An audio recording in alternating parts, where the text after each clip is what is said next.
Welcome back, viewers. In case you're just joining us, this is still the press, and we're reaching you live from the nation's capital, Abuja. We've now been joined by our guest, Obadiah Mbila, who's the chairman, Lovewalk Media. You're welcome to the studio this morning. Thank you so much for having me. Good to always have you in the studio. Yeah. All right, viewers, be reminded that this is where our phone lines are now open for you to call in and join the conversation as it progresses.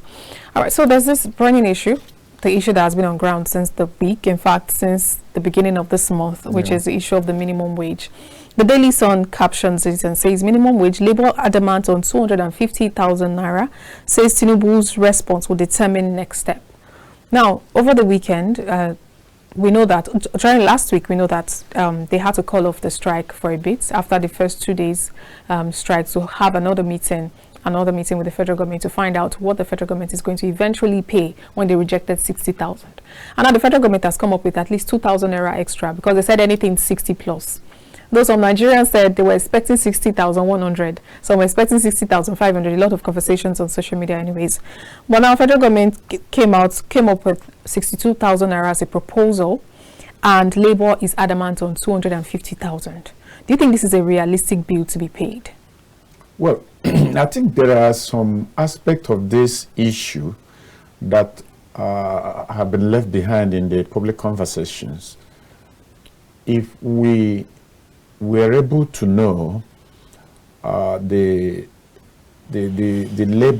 number of labor force that the federal government needs to pay, whatever they agreed, the labor and government agreed, but we should be able to know how many are these federal civil servants that are expecting this wage increase. And then how many do we have at state level? We are talking of public servants now, not yet the private sector. Of course. This will help us to appreciate whatever thing government agrees that they are going to pay. But when we don't actually have the number of civil servants, when we don't have correct data of civil servants in the federal civil service and of course at the state civil service, how are we going to negotiate effectively? Because we need to take into consideration the number of people that are going to receive this increased wage. That's one. Two, I have a private survey I made that reveals that most of the civil servants that are collecting their salary do not even know where their new offices are located. Some of them have jackpot, I think you call it, they have relocated. Still, they are collecting salaries. So much is required before coming into a perfect conclusion on what the amount should be or what it should not be. Of course, it is very, very important that we find a way of wielding those that are collecting salary, yet they are not contributing anything to the system. So all these things put together would help us to understand whether the government of the day is on the side of the people or not. For me, it's not enough to say because they have not agreed to pay 65,000 or 100,000, therefore we should condemn government. No, I know that the inflation is biting hard on everyone, but we should also think deeply, where is government going to make this money with which they want to pay? Someone pointed out the fact that the senators, the president, the governors, their take-home can pay for the entire civil servants. That's a different issue altogether. But here, for me, I doubt whether such increase to the whooping sum of 250,000 would be able, is sustainable. I think it's not sustainable. All right, even still looking at this issue of the 62,000 naira, that's like over 100% increment. Now, a lot of persons actually talk about the fact that the minimum wage is 62,000, but they forget the fact that it's the barest minimum, which means that from level 1 to whatever level is the highest, maybe the permanent secretary, it means that everybody gets to get over 100% increment in their pay, and that has a consequence when it comes to the finances of the nation. Of course, and the national federal budget, the state budget. Exactly. Now the states are also complaining that if you ask them, if you mandate them to pay higher, it will simply mean that they would probably be giving out all their federal allocations to paying of salaries. And Labor's 250,000 naira now, looking at it on one side and looking at this issue of 62,000 naira on one side, do you see a situation where there might be retrenchment of staff at the end of the day, or there will be unpaid salaries accrued, and that might even bring us to another problem? Yeah, that's the area I passionately appeal to the Labour leadership to also look beyond the much talked about increase in living wage. They should also look at the pulse of the government of the day. We all have access to the federal budget, meaning we'll be able to know what has been budgeted for each ministry, department, and agencies of government. And of course, I know that when there is an increase like this, the government of the day would want to put forward a supplementary budget to enable them cater for the whatever increase that has been agreed on. But I still doubt that the way we are going about this increase or not increase is the right way we should go. We should take everything holistically and consider also the strength of the government of the day. Look at Nigeria. Where do we get our money from? Oil. Exactly. That's the only place we get our money from. It's true also that the level of corruption, if we succeed in stemming corruption, we'll be able to save much.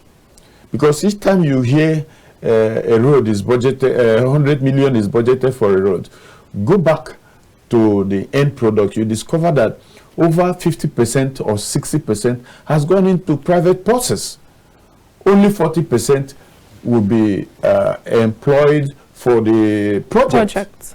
Now, this is the same story in every ministry, department, and agency. So the level of corruption is such that one can comfortably say that the money that gets into private purses will be enough to augment whatever the government is offering to pay. So we have complex problem. We have problem of corruption.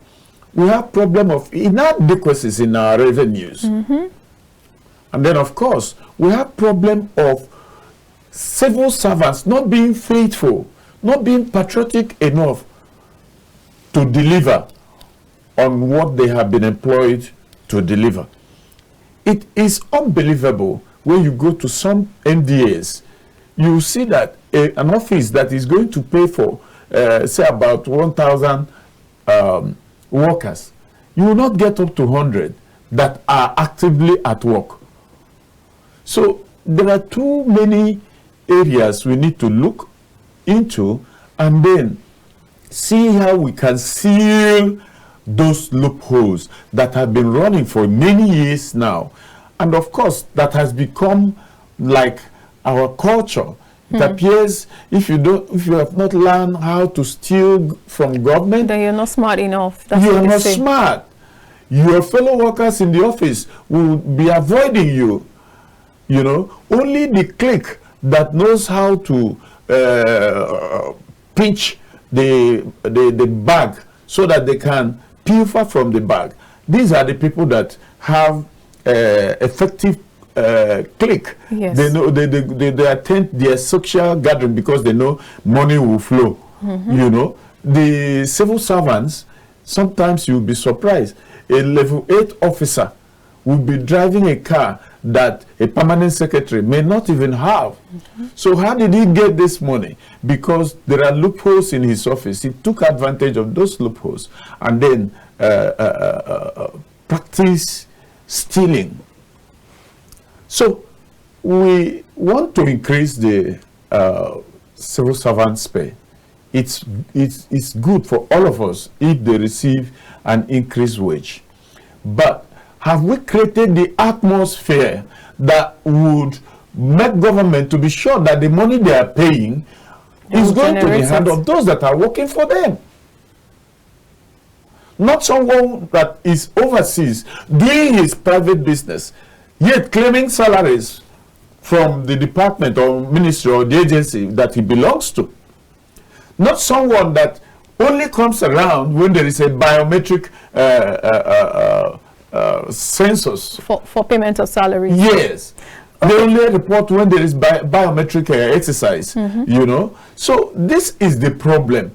This is the problem. Our public service system has been bastardized such that many people are employed, yet there is no work for them to do. You know, at the end of the day, they collect salary. There are two issues that I know some Nigerians are actually raising. One is the issue of regional variations when it comes to minimum wage. They're agitating for minimum. They are agitating for regional variations. Like there are some regions that don't have to earn so much. There are some regions that are up to the task of earning so much, and they can as well, you know, cater to some of these needs. And there are also conversations that most of the government agencies, most of the government staff, they're just some sort of how do I put it? They're just doing the same responsibilities over and over again. More like having an agency that does the same thing, having people do the same roles, having agencies that are not even functional, and they're just sitting there receiving salaries that they should be scrapped out. What's your take on that? The regional variations and the agencies that seem like double agencies that could just be taken off if they don't seem to be playing any major role. When you say regional variation, I don't really understand what you mean. You mean regional variation in terms of human capital engagement? No. In terms of their take home based on the revenues of the states and the likes. Yes. Okay. Yeah. You see, I don't think that's the major concern for now, because it's unfortunate that we are practicing a federal system that does not really allow the federating unit to be as independent as possible. If we are practicing real federalism, I see no reason why the state should be running to Abuja to collect money with which they pay salary. This is abnormal. What should have been the situation is that every state is as much as possible independent from the federal government. There is no kitty, there's no common purse. Everyone has its own purse. Whatever comes to the federation account should be executed from the center. But if our federal system has been skewed to work, then every state is as autonomous as possible, able to employ the number of civil servants they can pay, able to negotiate what should be the minimum wage in that particular state. But here, when we begin to campaign for increase in the salary of the civil servants, we generalize it just because we have lopsided and overfloating federalism. If we have had a federalism that is working, they have no business, the states have no business in the negotiation that the federal civil servants are pursuing. So there would have been no report of states say they cannot pay. States shouldn't have been part of the negotiation at the center. States should negotiate what concerns them at their own level.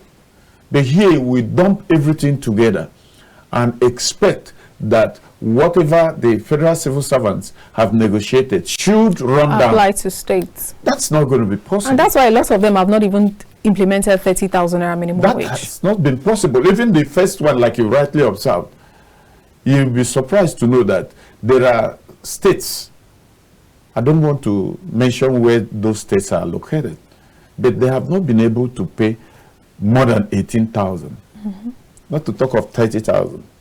So, for me, that's why the conversation around maybe regional difference in minimum wage should come up. Because, for instance, a state like Edo State is paying the highest, increased to 70,000 naira.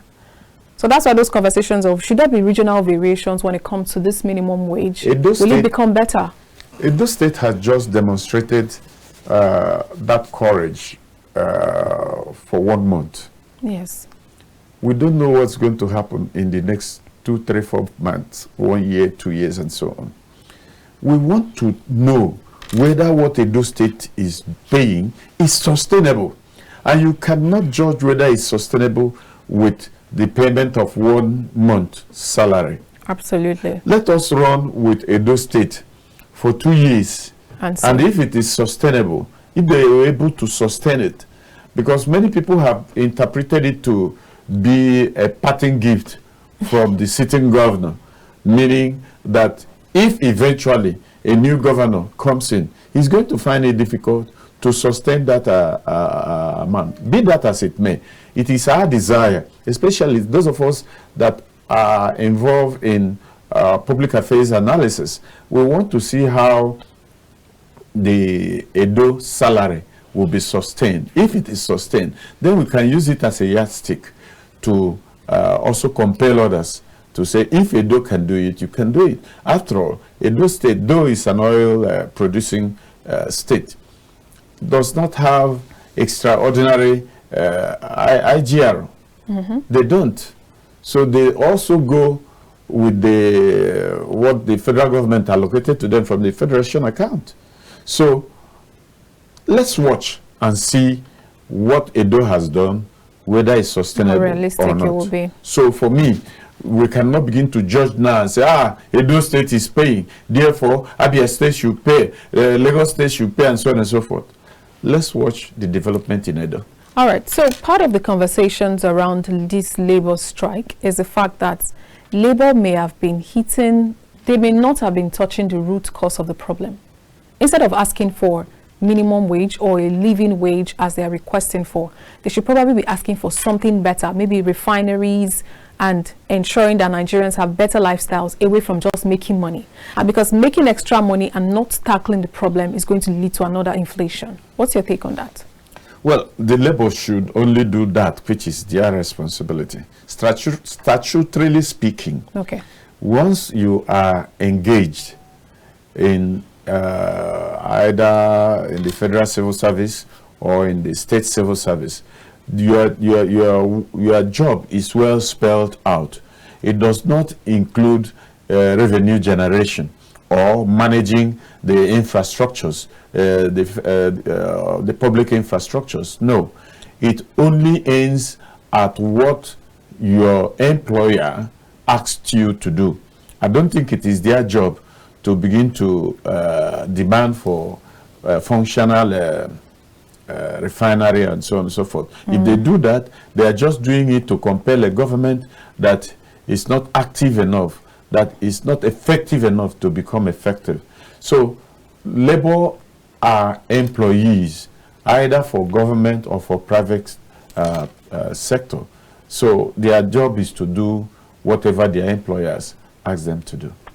All right, so another story on the front page of the Daily Trust, because they are very interrelated. They say governors spend billions on cars for lawmakers, and they see it as a misplacement of priority. Like they keep saying they do not have enough money to fund the state. They keep saying they do not have enough money to pay the exact minimum wage that people are agitating for, yet they spend so much on buying cars for their lawmakers. Now, there are quite a number of states that were listed here. Let's look at, first of all, Kano State spent 2.7 billion naira to buy exotic vehicles in Governor Abba Kabiru in Kano State to buy exotic vehicles for 25 members of his party. And then we have in Benue State, they said 32 members of the Benue State House of Assembly have taken delivery of their own SUVs purchased for them by Governor Hyacinth earlier at the rate of 60 million naira each. And we have in Kogi State, we have former Governor Yaya Bello presented 40 SUVs and 4 Hilux vans to the state lawmakers and judges on December 22nd, 2023. And they said that's about 1 month before he left office, but the specific amount was not made known as at the time of this report. And in Ondo State, we have 160 million each was the cost of the vehicles that was purchased for 26 members of the House of the lawmakers. And then Ebonyi State spent 51 million each for 24 members. Kebbi bought Toyota Jeeps for 24 members and it cost them 1.9 billion naira. Osun State, about 26 members got their own vehicles, and of course the specific amount is not ascertained as at the time of this report. In Niger State, 25 of 27 members also got their own Prado Jeeps at the rate of 70 million naira each. And in Delta State, members of the Assembly States got cars to aid them in course of their national assignment. Now, this sounds like what has been happening over and over again, probably taking their, should I say, taking their example from the federal, the Senate and all of that. Do you really think this is a misplacement of priority when it comes to the citizens? Because it's like servicing the few and abandoning the many. What's your take on that? Well, I hope in approaching this subject matter of wage increase, we are not advocating for our federal and state legislators to be left without operational vehicles, provided we are not saying they should not have operational vehicle. I would want to commend us. But if we are saying that the cost of their operational vehicles are exorbitant, that's a different conversation. And personally, I have criticized the idea of continuing our continuous patronage of foreign-made vehicles when we can assemble one in our own country. Yes. And the only way you can show patriotism and encourage local industry is to make sure that you patronize them. So I have an issue already. Okay. All right, let's quickly take this call. Hello, good morning. Hello, yes. Hello, good morning. You're welcome to the press. Please tell us your name and where you're calling from. My name is Rosemary Ayo. I'm calling from Benue State. I'm very happy to have a lady call us today. My name is Rosemary Ayo. I'm calling from Benue State. Please go ahead. We can hear you. Thank you. Please, I'm interested to know. I didn't get well about the purchasing of the vehicles in Benue State. May I get enlightened? The numbers of the vehicles, please. Okay, could you please turn down the volume of your TV set while I quickly take that for you? 32 members of the House of Benue State House of Assembly got SUVs purchased for them by Governor Hyacinth earlier, and the vehicle is said to cost about 60 million naira. That's on the inside page of the Daily Trust newspaper. Okay. Thank you very much. I'm grateful. You're welcome. All right, for whatever reason. Yeah. That is, she's just interested in the Benue state, maybe because it's a Benue indigene. But like as I've said, it is worrisome that we have government that is not accountable, and that we have citizens that really have no way of holding government accountable. And that's another issue. Hello, good morning. Hello, good morning. Good morning, you're welcome to the press. Please tell us your name and where you're calling from. I'm calling from before Ogun State. All right, please turn down the volume of your TV set so we can hear you properly. Okay, I've done that. Thank you. Great. Yeah. Thanks for the wonderful program this morning. Thank you too for calling. Yeah. the issue of the minimum wage. I think Nigeria is so rich that it can able to pay even more than the 62,000 naira. Okay. It's just that the system we are running in Nigeria is a very wasteful system that we call democracy. Right? You see, we have representative representing the states, and we have at the federal level, right? Of course. Yes. Now, the work that these people are doing is not even up to 10% of the work the real workers are doing. Are you getting that? Absolutely. Okay. If not for the system that is very wasteful, why can't we have the states to also represent us at the federal? Now you are getting that we have the states, we have the federal, we still have senators. Now this thing is just a mix of favoring some few, very few set of people, right? Okay. Now you see, Nigeria as a country is so rich that everybody should just believe in this country so happy. But we are being held by the few. Now you see, look at the car purchase for the state level. Per person, we are saying 60 million naira. Multiply it by almost 23 members. This money alone is able to fund the state workers. So what labor are fighting, but the labor have seen what is going on in the system. Sincerely, they have seen it. They know what is really going on in the system. We are wasting a lot of money on the few, while we left the majority unattended to. If the labor is going for 20,000, Nigeria can pay beyond that. They can pay beyond that. Look at these senators there. How many are they? They are almost like 300 plus. Look at Nigeria. The money these 300 plus are consuming alone is enough to cater for like 10 states in Nigeria, for God's sake. All right. So thank you. Good morning. Have a wonderful day. Thank you so much for your time. Thank you for calling. Yeah. So These are conversations that people have every day. In fact, Father Mbaka said that our lawmakers should also earn minimum wage of 62,000. Let's get your thoughts on that. Well, it's although we are discussing a very sensitive aspect of public life, we should not begin to trivialize it as if there's no global standard. Sure. As Nigeria is a pariah, so to speak, give a legislator 62,000 naira, and then you expect him to come to sitting with 62,000 naira. You expect him to do oversight function with 62,000 naira. But that would be the minimum. Minimum of what? You see, let's not trivialize this thing. We can begin to sound derogatory to the entire conversation if we don't begin to maintain, call a spade a spade. Okay. The job of a lawmaker didn't start today.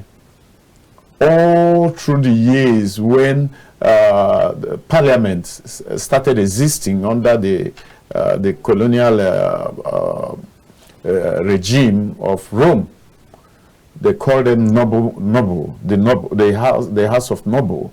That's how they began to create the parliament that we now have in every country, whether it is bicameral or unicameral, whether it's a parliamentary system or executive presidential system. We have standard for parliament everywhere in the world. So let's not, because there is issue of wage, began to trivialize or began to belittle the parliament. The parliament supposed to be holding the interests of the people together. Absolutely. Because this is where you can get or have access to your representative. You may never meet the president all throughout his tenure of 4 years or 8 years, but you will always meet your representative, and you will be able to convey your complaint, if any, to him, so that through him he can present whatever is your complaint to the parliament. The job is enormous. Forget about the fact that we live in a climate where accountability It's not the order of the day. Yes. And like as I've said, maybe there's a lot of trust citizen, deficit. Maybe that's the reason why people are making these calls and agitations. We should go back to the basis. One, those that really ruled us from the beginning saw governance as where you go and make your own, they call it share in your national cake. National cake. Let's quickly take this call. Hello, good morning. Hello, good morning. Hello. Good morning. You're welcome to KAFTAN. You're welcome to the press. Please tell us your name and where you're calling from. Okay, this is Akim calling from Lagos. Mr. Akim, good morning. Good morning. Thank you. And I want to commend Mr. Obadiah for his analysis this morning. In fact, very objective and very straightforward. And I hope the Nigerian government and the Labour are listening to Mr. Obadiah, because these are the main problems we are facing in this country.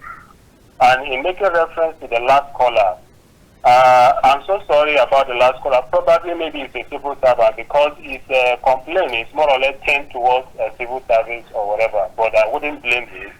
But again, what I just observed is that I just feel like, as a personal observation, the politicians and our civil servants or civil service are the ones draining this country.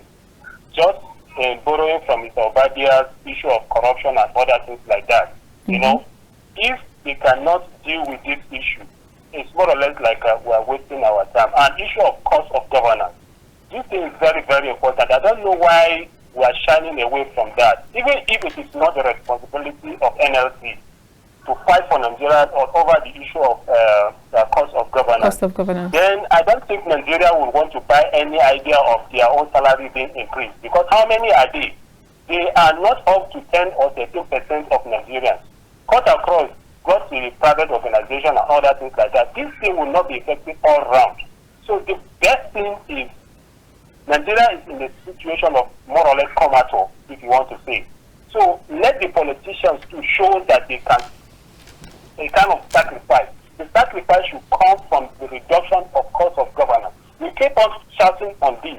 I don't know how this can be done, but they themselves, they have to show that kind of level of sacrifice. We understand the economy is bad, and it's not made by this government, but it's a situation. But let them show us the sincerity, especially the politicians. I'm talking about the executive and the legislators.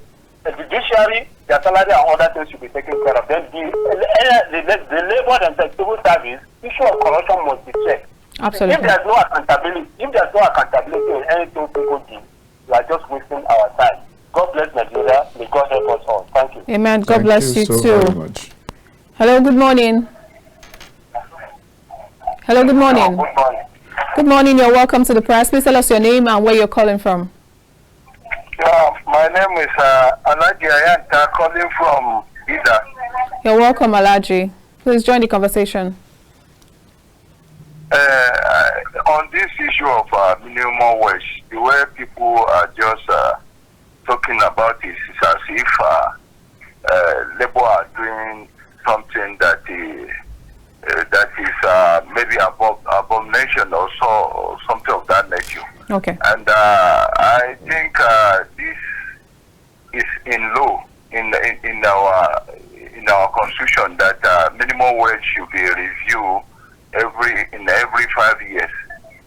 And yes. I think this is the term, though it has come on the term that things are just on high cost. The life is unbearable due to the removal of oil subsidy, which was very easy for Mr. President to pronounce, and since then everything just go up. And considering that, I think government should have considered the Nigeria workers. Though I'm not one of them, but okay. I feel they should be considered. Right. Because with this situation, everything is just around 500%, 300%.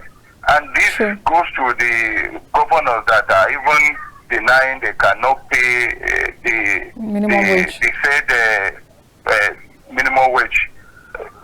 when the subsidy was removed, the federal allocation was increased. Yes.